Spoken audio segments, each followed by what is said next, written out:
Olá, meninos. Sou a professora Edna. A nossa aula hoje é sobre humanismo em literatura. Tá?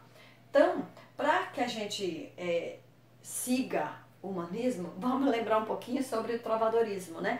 O trovadorismo, a primeira escola literária portuguesa, acontecida lá na Idade Média, em que o sistema era teocêntrico, em que o homem acreditava que Deus era o centro de tudo, o homem não tinha poder nenhum, o homem não tinha vontade própria, tudo era vontade de Deus. Então, se eu era pobre, era porque Deus queria, se eu era rei também é porque era vontade divina, certo? Mas toda essa vontade divina, ela era comandada pela igreja. Então, nós temos aqui essa visão teocêntrica.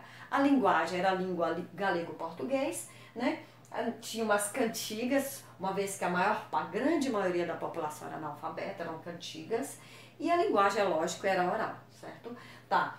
No finalzinho da Idade Média, acontecendo essa transição, nós temos o humanismo. E por que o humanismo? Porque o homem começou a perceber que ele podia pensar, que ele tinha vontade, ele podia criar. Então, se ele pode criar, se ele pode pensar, opa, não é mais Deus no centro, sou eu no centro, é o homem no centro, é o ser humano no centro. Por isso, o humanismo. E quando o homem começa a perceber que é ele que está no centro, ele que tem a vontade, ele que tem o domínio de si mesmo, nós temos agora uma visão chamada visão antropocêntrica, ou antropocentrismo.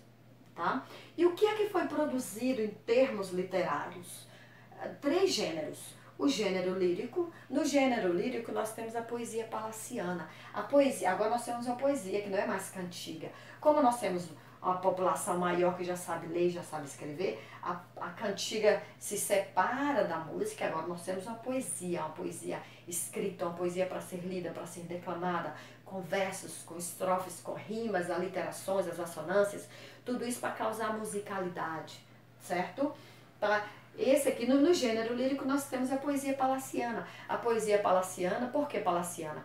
Porque ela retratava tão bem o ambiente dos palácios, não só dos palácios com seus nobres, os reis, mas a vida do povo, a vida que girava também à volta do palácio, né? E Garcia de Rezende, ele é o responsável por criar o Cancioneiro Geral. Ele juntou todas as poesias daquela época, produzidas naquela época, num único livro, que era chamado de Cancioneiro Geral, tá?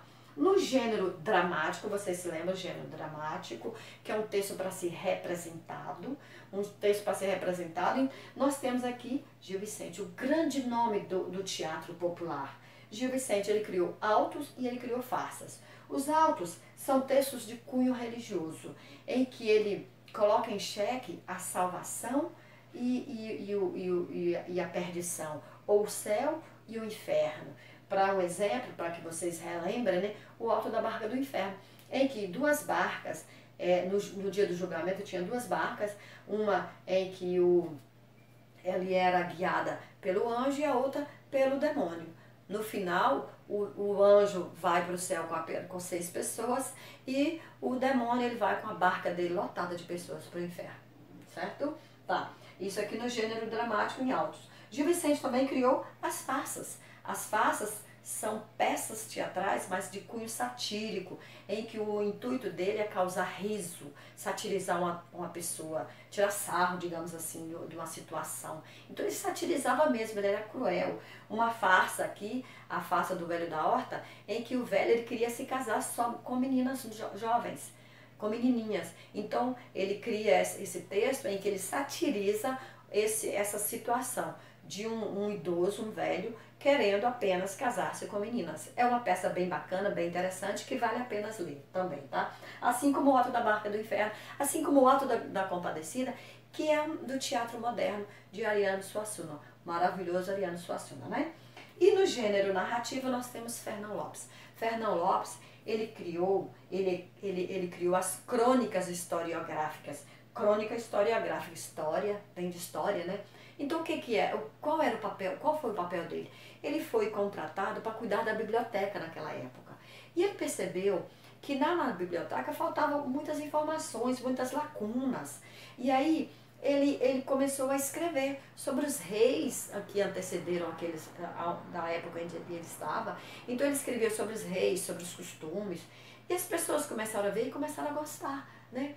E aí ele foi nomeado como cronista-mor, ou seja, a pessoa mais importante para escrever sobre a história daquela época. Só que ele escrevia de acordo com a visão dele, aquele pitaco de fantasia. Por isso era chamado de crônicas. Então, Fernão Lopes, ele era o responsável pela crônica daquela época. Então, quais foram os gêneros literários do humanismo? No gênero lírico, a poesia palaciana.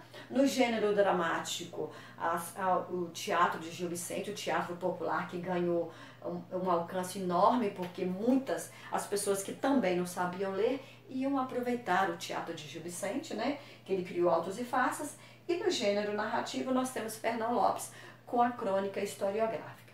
Bom, meninos, esse é o nosso assunto de hoje, que é o humanismo. Eu espero que vocês tenham entendido, eu espero que vocês tenham gostado. Nem qualquer dúvida vocês sabem, vocês podem perguntar. Um grande abraço para vocês, fiquem com Deus.